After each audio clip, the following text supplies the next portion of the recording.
নিঝর আমার দিকে এগিয়ে আসছেন। আচমকা আমার হাত ধরে হাতটা টান দিয়ে নিজের সাথে মিশিয়ে নিয়ে আমার গলায় মুখ গুজে দিলেন। অন্য কোনো দিন হলে হয়তো ওনাকে 2 হাতে জড়িয়ে নিতাম, কিন্তু আজ কেন যেন সাহস পাচ্ছি না। হয়তো গুটিয়ে ওঠায় দাঁড়িয়ে আছি, ওনার গরম নিঃশ্বাস আমার চিবুকে পড়ছে। উনি অশান্ত করে ওনার মুখটা একটু তুলে আমার কানের কাছে এনে ফিসফিস করে বললেন, তুমি কি ভেবেছো আম্মুকে সব বলে দিলে আমার হাত থেকে বাঁচতে পারবে? Trust me Trishna, I will not let you do your live in peace. তোমার থেকে আমার পাওনা প্রতিশোধটা এখনো বাকি আছে তৃষ্ণা, বি রেডি। কথাগুলো বলে নিছর আমার গলায় গভীর একটা চুমু দিয়ে ওয়াশরুমে চলে গেল। বরাবরের মতো আমার চোখ দুটো ভিজে গেছে।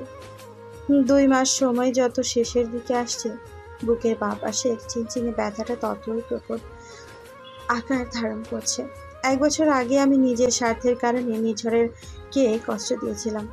হয়তো এবারও সেটাই করতে যাচ্ছি। এই বার হয়তো নিঝর আমাকে সারা জীবনের জন্য ভুলে যাবেন। এখনো মূর্তির মতো দাঁড়িয়ে আছো? খাবার দাও আমাকে। ওয়াশরুম থেকে বেরিয়ে ভেজা চুল মুছতে মুছতে তৃষ্ণাকে নিঝুর কথাটা বলল। আপনি বসুন। নির্ঝর তার লম্বা চুলগুলো আধ ভেজা রেখে সোফায় বসে পড়ল। পরোটা আর আলুর দম করা হয়েছে নাস্তার জন্য। নির্ঝরের চুল থেকে টপটপ করে পানি ঝরতেছে আর সেন্টার টেবিলে পড়ছে। সদ্য গোসল করে আসতে শুধু ট্রাউজারে বসে আছে তিনি। ভীষণ আকর্ষণীয় লাগছে ওনাকে। ইচ্ছে হচ্ছে ওনাকে 2 চোখে বন্দি করে নিই, সেই সাথে একটু লজ্জাও করছে। আচ্ছা, আমি কি ওনার প্রতি দুর্বল হয়ে পড়ছি? এটা আমি করতে পারি না, কিছুতেই না। আমার জন্য ওনার মনে ঘৃণার জন্ম দিতে হবে আমাকে, অনেক ঘৃণা। 10 লাখ টাকা দিয়েই হাত পা তুলে নিয়েছেন। এদিকে প্রায় 1.5 মাস হয়ে এলো আপনার সাথে থাকছি। যেভাবে চাইছেন নিজেকে সেইভাবেই আপনার সামনে প্রস্তুত করেছি। তাহলে টাকা দিচ্ছেন না কেন আর? আমার কথায় নিঝার খাওয়া বন্ধ করে বাকরুদ্ধ দৃষ্টিতে আমার দিকে তাকিয়ে আছেন। বুঝতে পারছি ভীষণ রকম কষ্ট পেয়েছেন আমার কথায়। বুকের ভেতরটা দুমড়ে মুচড়ে যাচ্ছে আমার কষ্টে। তবুও নিজেকে যথাসম্ভব স্বাভাবিক করে রাখার অভিনয় করে যাচ্ছি। কি হলো? এভাবে কি দেখছেন? আমার শরীরটা ইউজ করার কথা প্রতি রাতে। ভালোবাসা দেখানোর কথা তো ঠিকই মনে থাকে। তবে আমার পাওনা টাকা দেওয়ার কথা কেন ভুলে যান? হঠাৎ নিঝড় এক ঝটকায় বসা থেকে উঠে দাঁড়ালেন। মুহূর্তেই ওনার চোখ মুখ রক্তিম হয়ে উঠেছে। তার চোখের আগ্নেয়গিরির লাভা টগবগিয়ে উঠেছে। যে কোনো মুহূর্তেই তার চোখ দিয়ে আগুন ঝরে পড়বে। নিঝড় চেকবুক একটা পাতায় সাইন করে আমার মুখের উপরে ছড়ে মারলেন। নিজেকে যথাসম্ভব স্বাভাবিক রাখার অভিনয় করে চলেছে অনবরত।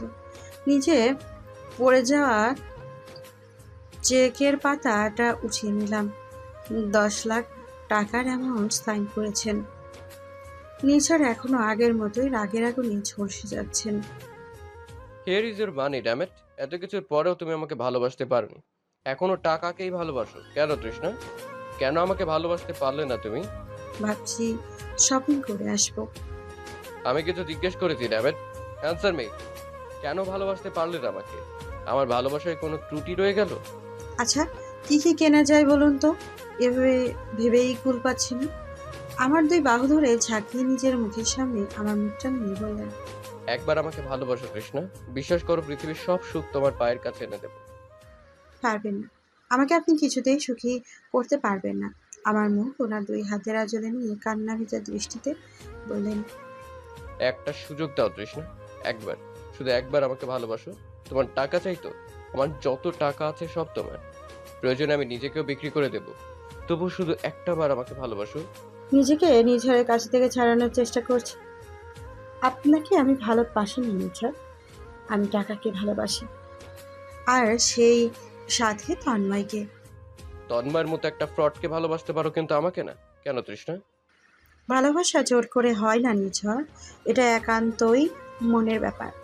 আর আমার মন তন্ময়কে খুঁজছে। এখন চাইলেও আপনাকে ভালোবাসা আমার পক্ষে সম্ভব নয়। আমার কথার মুহূর্তেই নিঝড়ের চোখ মুখ শক্ত হয়ে এসেছে। কান্না ভেজা চোখ দুটোয় আবার রাগ এসে ভর করেছে। ধীরে ধীরে জল শক্ত করে আমার কে সজোরে একটা ধাক্কা দিয়ে নিজের থেকে দূরে সরিয়ে দিলেন। আচমকা টাল সামলাতে না পেরে আমি নিচে পড়ে গেলাম। নিঝড় রাগে ফেটে পড়ে কারের চাবি নিয়ে ওয়ালেট আর মোবাইল নিয়ে হন্তদন্ত হয়ে ঘর থেকে বেরিয়ে গেলেন। বলার বা করার আর কিছুই বাকি নেই। এই রাগটাই আমি চেয়েছিলাম। এই 1 মাসে নিঝড় আবার আমার প্রতি দুর্বল হয়ে পড়েছিল। আজকের এই ধাক্কাটা অনেক প্রয়োজনীয় ছিল। একটু আগে ক্ষুধায় পেট চোচো করছিল, কিন্তু এখন খাওয়ার প্রতি আর কোনো রুচি নেই। খাবারটা ট্রেতে উঠিয়ে কিচেনে রেখে ঘরে এসে পড়লাম। শাওয়ারের পানিগুলো দ্রুত বেগে আমার শরীরের ওপর আছড়ে পড়ছে। ওয়াশরুমের দেওয়ালে হেলান দিয়ে বসে আছি, আর চোখের পানিও আমার সাথে বেইমানি করছে। একটু কান্না করতে পারলে ভালো লাগতো, কিন্তু চোখের পানি আসছে না। কি মুশকিল! বেশ লম্বা একটা শাওয়ার নিয়ে বেরিয়ে পড়লাম। কলাপাতা রঙের শিফন জর্জেটের শাড়িটা গায়ে জড়িয়ে আয়নার সামনে দাঁড়িয়ে আছি। এবারই আর নির্ঝরের জীবন থেকে যাওয়ার সময় ক্রমশ এগিয়ে আসছে আমার। আবার সব বন্ধন ছিন্ন করে নির্ঝরকে কাঁদিয়ে নিজের চোখের পানি আড়াল করে চলে যাব বহু দূরে। তিতলির কথা ভীষণ মনে পড়ছে। কেন জানি না, যখন আমি কোনো প্রকার কষ্টে থাকি তখন তিতলির মুখটা আমার চোখের সামনে ভেসে ওঠে। আমার অন্ধকার জীবনের একমাত্র খুশির ঝলক আমার তিতলি। সেই তিতলিও আজ আমার থেকে কতটা দূরে। ভাগ্য আমার সাথে খুব সুন্দর লুকোচুরি খেলছে। তাই খেলায় কে জিতবে আর কে জানে। পুরো দিন পেরিয়ে রাত নেমেছে। রাতের মধ্যে প্রহর চলছে। নিঝর এখনো বাড়ি ফেরেননি। মোবাইলটাও বারবার সুইচ অফ বলছে। খুব টেনশন হচ্ছে আমার। না জানি কোথায় আছেন উনি। কালকেও মধ্যরাত পর্যন্ত বাইরে ড্রিঙ্ক করেছেন, কিন্তু আজ তো ফিরেই আসছেন না। নির্ঝরের আব্বু ঢাকার বাইরে গেছেন, আর নয়না ম্যাম একটু অসুস্থ থাকায় আগেই শুয়ে পড়েছেন। স্নিগ্ধা আমার সাথে কোনো কথাই বলে না। কি করব আমি এই পরিস্থিতিতে? এত রাতে ওনার ঠিকানা কোথায় পাবো? কিভাবে জানবো উনি কোথায়, কেমন আছেন? এতটা অসহায় নিজেকে আগে কখনো মনে হয়নি। একদিকে রাত বাড়তেই চলেছে, রাতের অন্ধকারের সাথে পাল্লা দিয়ে বেড়ে চলেছে আমার দুশ্চিন্তা। নিঝড়ের পথে একটা নির্ঘুম রাত পাড়ি দিয়ে ভোরের দিকে চোখ লেগে এলো। সারা রাত নিঝড় আর বাড়ি ফেরেনি। হঠাৎ দরজায় করা আঘাতে শব্দে ঘুম ভেঙে গেল আমার। হয়তো নিঝড় ফিরেছেন ভাবতেই ধরপড়িয়ে বিছানা থেকে উঠে দরজা খুলে দিলাম, কিন্তু দরজা খুলে পুনরায় আমাকে হতাশ হতে হলো। একজন সার্ভেন্ট এসে বলল আমার জন্য ল্যান্ডলাইনে ফোন এসেছে। শাড়ি ঠিকঠাক করে নিচে গিয়ে ফোন হাতে নিতেই ওপাশ থেকে তন্ময়ের কণ্ঠের আভাস পেলাম। রাগে ফোনটা রাখতে যাব, তখনই তন্ময় ওপাশ থেকে বলে উঠল, ফোন রেখো না তৃষ্ণা, একটাবার আমার কথা শোনো। বলুন।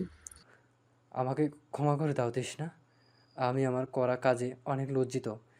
এই 1 মাসে আমি নিজের ভুল খুব ভালো করেই বুঝতে পেরেছি।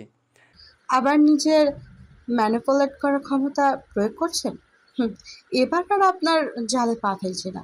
বিশ্বাস করো তৃষ্ণা, আমি অনেক লজ্জিত। তিতলির কষ্ট এখন আমি হাড়ে হাড়ে টের পাচ্ছি। নিজের এগোতে পড়ে আমি তিতলিকে অনেক কষ্ট দিয়েছি। তুমি ঠিক বলেছিলে তৃষ্ণা, আমি বাবা নামের কলঙ্ক।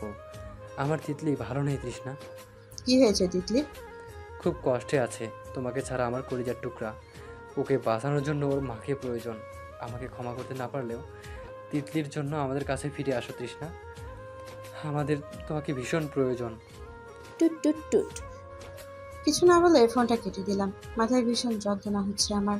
বেঁচে থাকার একমাত্র অবলম্বন আমার তিতলি। আর সেই তিতলি, কি করব আমি? তন্ময়ের কাছে ফিরে যাব তিতলির জন্য? নীর কোথায়? কি করেছো ওর সাথে? নির্ঝরের ঘরের দরজায় দাঁড়িয়ে প্রশ্নটা করলো স্নিগ্ধা। বিছানায় গায়ে এলিয়ে দিয়ে বালিশের মুখ গুজে কান্না করছিলাম। হঠাৎ স্নিগ্ধর কণ্ঠ শুনিয়ে পেছনে ঘুরে তাকালাম। কি হলো, চুপ করে আছো যে? নীর কালকে সারা রাত বাড়িতে ফেরেনি, সেই খবর কি রাখো? হুম। তুমি তো নিজেকে নিরেশ বউ বানিয়ে রেখেছো, তা স্বামীর প্রতি কি কোনো দায়িত্ব নেই? আমি কিছু বলতে যাব তার আগেই নয়না ম্যাম সেখানে এসে পড়লেন। রিল্যাক্স স্নিগ্ধা, যাও ঘরে গিয়ে একটু রেস্ট নাও। স্নিগ্ধা একটা মুখ ছামটা দিয়ে সেখান থেকে চলে গেল। নয়না মেম দরজার ভিতর থেকে বন্ধ করে দিয়ে তৃষ্ণার সামনে এসে দাঁড়ালেন। 1.5 বছর আগে যেদিন নীর আমাকে এসে বলেছিল একটা মেয়ে তাকে রাস্তায় অ্যাক্সিডেন্টের হাত থেকে বাঁচিয়েছে, সেদিন আমি মন থেকে সেই মেয়েটার জন্য দোয়া করেছিলাম। ঠিক 10 দিন পর এসে নীর আবার আমাকে বলেছিল সে মেয়েটিকে ভালোবেসে ফেলেছে। জানো তো মেয়েটা কে ছিল? হুম। তুমি ছিলে। তুমি নীরকে বাঁচিয়েছিলে। তারপর তোমাদের প্রতিদিন দেখা করা, সময় কাটানো সব কিছুই আমার ছেলেকে তোমার প্রেমে পড়তে বাধ্য করে। এটাও জানো অবশ্য। হুম। নীর যখন বলেছিল সে তৃষ্ণা নামের একটি অনাথ মেয়েকে বিয়ে করতে চায়, সেদিন আমি বিনা বাক্যে রাজি হয়েছিলাম। এসব কথা আবার কেন তুলছেন? কারণ 1 বছর আগে তোমার জন্য আমার ছেলে মরতে বসেছিল। 6 মাসের সম্পর্ক নিজে হাতে গলা টিপে হত্যা করে বিয়ের দিন পালিয়ে গিয়েছিলে তুমি। আমার ছেলের জীবন সেদিন বিয়ের অনুষ্ঠানেই থমকে গিয়েছিল। পাগলের মতন তোমাকে খুঁজেছে। তুমি জানো নীর আত্মহত্যা করতে গিয়েছিল তোমাকে খুঁজে না পেয়ে। হুম। আবার নীরকে সেই একই কষ্ট দেওয়ার জন্য ফিরে এসেছো এই শহরে, আমার নীরের জীবনে। আপনি তো জানেন নির্ঝরকে এত ভালোবাসার পরেও আমি কেন ছেড়ে দিয়েছিলাম। যেখানে আমার নির্ঝরের ভবিষ্যৎ অন্ধকার, সেখানে নির্ঝরকে আমার সাথে জড়ানোটা বোকাই। নয়না ম্যামের সামনে দাঁড়িয়ে কথাটা বলে দম নিল তৃষ্ণা। হ্যাঁ, আমি জানি তুমি কেন নির্ঝরকে ছেড়ে দিয়েছিলে। এই জন্যই বলছি, আমার ছেলেকে আর কষ্ট দিও না। চলে যাও ওর জীবন থেকে অনেক দূরে। জানেন তো ম্যাম, ভীষণ কষ্ট হয় নিজের অসম্পূর্ণ জীবনে নিয়ে বাঁচতে। আমার অন্ধকার জীবনের সাথে আমি নির্ঝরকে জড়াতে পারিনি। নির্ঝরের জন্য আমি সারা জীবন নিঃসন্তান থাকার অভিশাপ ডেকে আনতে পারিনি। জানি, এই জন্যই তোমাকে অনুমতি দিয়েছিলাম নির্ঝরের জীবন থেকে সরে যাওয়ার জন্য। কিন্তু আমি ভাবতে পারিনি তুমি যাওয়াতে আমার ছেলের কষ্ট বাড়বে। সে তোমাকে পুনরায় নিজের জীবনে ফিরিয়ে আনবে। 1 বছর আগে বিয়ের আগের দিন যখন জানতে পারলাম আমি কখনো মা হতে পারবো না, সেই দিনই নিজেকে নির্ঝরের কাছে থেকে সরিয়ে নিয়েছিলাম। এত ভালোবাসার পরেও তাকে ছেড়ে দিয়েছিলাম। আমার কপালে আসলে ভালোবাসাই নেই। আমি বুঝতে পারি তোমার কষ্টটা তৃষ্ণা। না ম্যাম, আমার কষ্টটা আপনি বুঝতে পারবেন না। ইনফ্যাক্ট কেউই বুঝতে পারবে না।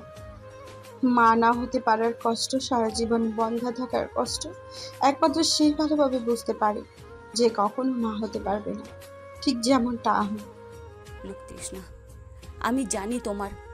ম্যাম, আপনি প্লিজ এখান থেকে চলে যান। আমার এখন কারোর সাথে কথা বলার ইচ্ছে করছে না। দুঃখিত আপনাকে এভাবে বলার জন্য, কিন্তু সত্যি আমার এই মুহূর্তে কারোর সাথে কথা বলার কোনো ইচ্ছে হচ্ছে না। আপনি প্লিজ এখান থেকে চলে যান। নয়না বেগম কিছু বলতে গিয়েও থেমে গেলেন। তৃষ্ণার দিকে একটি তীক্ষ্ণ দৃষ্টি দিয়ে নয়না বেগম ঘর থেকে বেরিয়ে গেলেন। নয়না বেগম ঘর থেকে বেরিয়ে গেলে ঘরের দরজা বন্ধ করে ব্যালকনিতে গিয়ে দাঁড়ালো তৃষ্ণা। 1 বছর আগে নির্ঝর আর আমার বিয়ের 2 দিন আগে সামান্য পেটে ব্যথার জন্য ডাক্তার দেখাতে গিয়েছিলাম। ডাক্তার কিছু টেস্ট করতে দিলে টেস্ট করতে দিয়ে বাড়ি চলে আসি। 1 দিন পর বিয়ে, তাও আবার আমার ভালোবাসার মানুষের সাথে। আমার খুশি আর দেখে কি, বুক ভরা ভালোবাসা আর স্বপ্ন নিয়ে বিয়ের আয়োজন করেছিলাম। ঠিক তখনই টেস্টের রিপোর্ট হাতে পেলাম। টেস্টের রিপোর্টে ধরা পড়লো আমি কখনো মা হতে পারবো না। রিপোর্টটা দেখে মনে হয়েছিল আমার পায়ের নিচে থেকে মাটি সরে গেল, মাথায় আকাশ ভেঙে পড়ে গেল। হয়তো এতটা কষ্ট পেতাম না যা সেদিন পেয়েছিলাম, তাও আবার আমার বিয়ে ঠিক আগের দিন।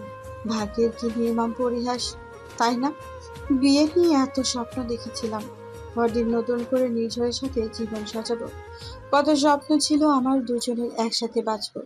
আমাদের সন্তানেরা আমাদের আম্মা আব্বু বলে ডাকবে। নির্ঝরের সব স্বপ্ন বৈধ ছিল, কোনো স্বপ্নই অতিরিক্ত চাওয়া ছিল না। অপূর্ণতা তো আমাকে ঘিরে রয়েছে। আমি নির্ঝরের কোনো স্বপ্ন পূরণ করতে সক্ষম ছিলাম না। মা হওয়ার যোগ্যতা আমার নেই।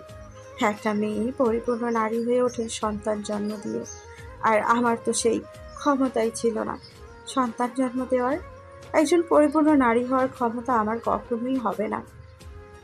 যেখানে আমি নিজেই অপূর্ণ, সেখানে নির্ঝরকে পূর্ণ করব কিভাবে? নির্ঝরের জীবন থেকে চলে যাওয়া উচিত আমার। তাকে আমি সন্তানের সুখ কখনো দিতে পারবো না। তাকে সন্তানের সুখ একমাত্র স্নিগ্ধ দিতে পারবে। তার সাথেই ওনার ভবিষ্যৎ আছে, আমার সাথে আর ভবিষ্যৎ অন্ধকার। নিজের আমার ভালোবাসা, তাকে আমি অন্ধকার ভবিষ্যতের দিকে ঠেলে দিতে পারবো না। ভালোবাসার জন্য তো জীবন দিয়েছে, আমি কি আমার সুখটুকু বিসর্জন দিতে পারবো না? বছর আগে বিয়ের আগের দিন, যেদিন প্রথম নির্ঝরকে ছেড়ে চলে গিয়েছিলাম, জানতাম নির্ঝর রাগ করবেন, আমাকে ঘৃণা করবেন, হয়তো সেদিনের পর থেকে আমার চেহারাও দেখতে চাইবেন না। কিন্তু তবুও মনে একটা শান্তি ছিল যে নির্ঝর হয়তো সুখে থাকবেন, কাউকে বিয়ে করে সেটেল হয়ে যাবেন লাইফে, আর অনেকগুলো বাচ্চা হবে নির্ঝরের, একটার বউয়ের। নির্ঝরের আগে থেকে বাচ্চা খুব পছন্দ ছিল, প্ল্যানিং করেছিলেন 3টে বাচ্চা নেবেন। 1 বছর আগে ভেবেছিলাম তার সব স্বপ্ন পূরণ হবে, কিন্তু নির্ঝর আমার প্রতি তার ঘৃণাকে প্রাধান্য দিয়েছেন। এই 1 বছরে তিনি নিজের মনে আমার জন্য ঘৃণা আর প্রতিশোধের মনোভাব পুষে রেখে নিজেকে কষ্ট দিয়েছেন।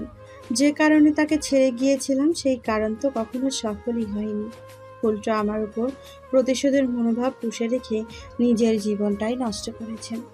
ওনাকে কিভাবে বলবো আমি যে ওনাকে কখনো সন্তানের সুখ দিতে পারবো না? আমাকে জীবনসঙ্গী বানিয়ে সাময়িক সময়ের জন্য সুখী হলেও সারা জীবনের কষ্টের ভাগী হতে হবে তাকে। I want talk to you. ব্যালকনিতে দাঁড়িয়েছিলাম, আচমকা স্নিগ্ধার কণ্ঠ শুনে পেছন ফিরে তাকালাম। 2 হাত একসাথে গুজে ব্যালকনির কাছে সামনে দাঁড়িয়ে আছে স্নিগ্ধা। কিছু বলবেন স্নিগ্ধা?